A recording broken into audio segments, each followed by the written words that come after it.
પ્રયાગરાજમાં દુર્ઘટના બની બેરિકેડ તૂટતા માલ સામાન વેરવિખેર આખરે મહાકુંભમાં સંગમ ઘાટ પર કેવી રીતે ભાગદોડ મચી। दुर्घटना बैरिकेड तूट्या माल सामान वेरविखेर आखिर महाकुंभ में संगम घाट पर केवी भागदौड़ मची। महाकुंभ में मंगलवार 28 जान्युआरी 2025 मोडी रात्रे नासभाग मची हती के जेमां 16 થી વધુ લોકોના મોત થયાના અહેવાલ છે। ત્યારે જાણો સંગમ ઘાટ પર શા કારણે નાસભાગ મચી હતી।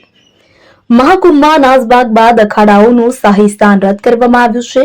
મુનિ અમાવસ્યા પર તમામ અખાડાઓના ઋષિ મુનિઓ શાહી સ્નાન કરે છે। આ વખતે ભક્તોની સગવડતા માટે અખાડાઓ શાહી સ્નાન માટે વહેલી સવારે 4 વાગે નીકળવાના હતા અને સ્નાન 5 વાગ્યા પહેલા શરૂ થવાનું હતું। અખાડા પરિષદના પ્રમુખ રવિન્દ્ર પુરીએ કહ્યું કે લોકોની ભીડને જોતા સ્નાન રદ કરવામાં આવ્યું છે। મહાકુંભમાં 16 લોકોના મોત નીપજ્યા હોવાના સમાચાર મળી રહ્યા છે। રવિન્દ્ર પુરીએ કહ્યું કે આજે જે નાસભાગ મચી છે તેને જોતા નિર્ણય લેવામાં આવ્યો છે કે અમે આજે સ્નાન નહીં કરીએ।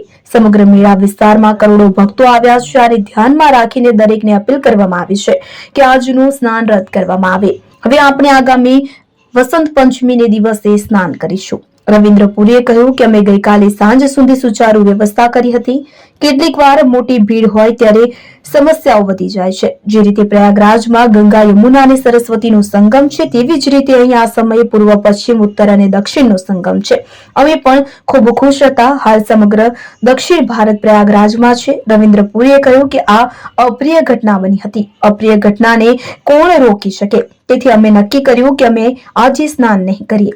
જાણતા અજાણતા મૃત્યુ પામેલા તમામ મૃત આત્માઓને શાંતિ મળે, અમે આ માતા ગંગાને પ્રાર્થના કરીએ છીએ। રવિન્દ્ર પુરીએ કહ્યું કે અમે જ બધાને બોલાવ્યા હતા। આ માટે કોઈને દોષી ઠેરાવવો કે તેને જવાબદાર ઠેરાવવો યોગ્ય નથી। આપણે બધાને સહકાર આપવો પડશે। આપણે સૌના હિતમાં નિર્ણય લેવાનો છે। આ અંતર્ગત અમે શાહી સ્નાન રદ કર્યું છે। તેમણે લોકોને સંગમમાં ન જવાની અપીલ કરી હતી। તમે જ્યાં પણ મૌની અમાવસ્યા પર હોવ ત્યાં સ્નાન કરો।